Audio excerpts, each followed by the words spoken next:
Week 4, Reflecting on Bilingual Brains.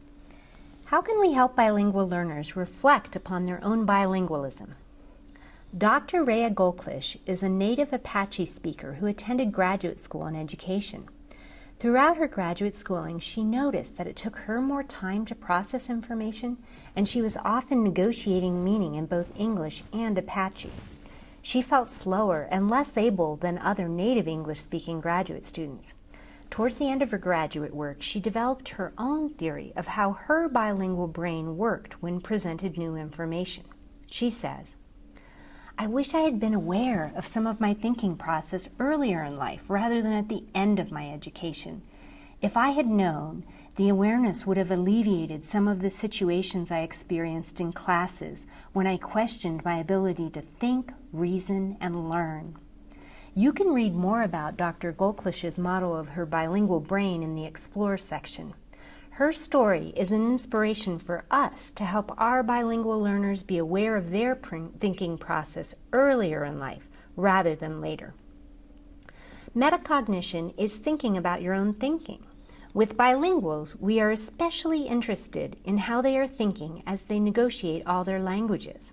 Some students naturally may be internally focused and able to articulate what is going on in their brains.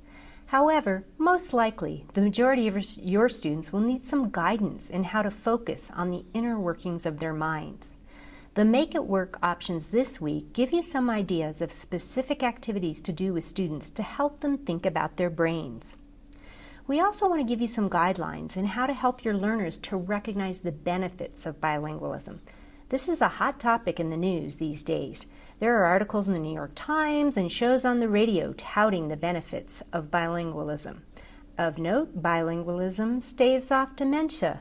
Benefits also include expanded communicative abilities, cognitive flexibility, and a heightened ability to monitor the environment.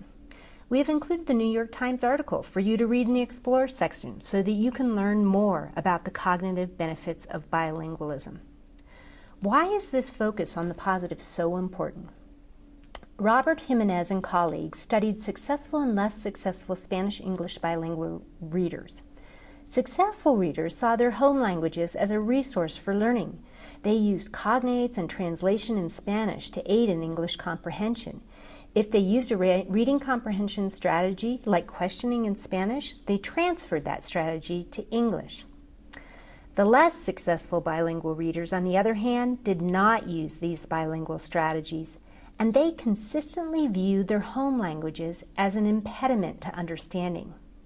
So in this case, we would want to guide our struggling readers to see how their home languages interact in a way to benefit learning.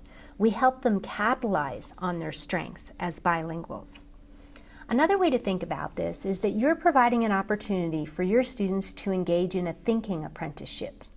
So they show you their thinking about bilingualism, and you in turn show them how you think about bilingualism. You guide them along the way.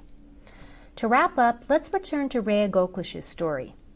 Our aim this week is to help our learners analyze their thinking earlier in life rather than at the end of their education. This is so they will recognize their brilliance and capabilities right now as they are sitting in your classrooms. Thank you.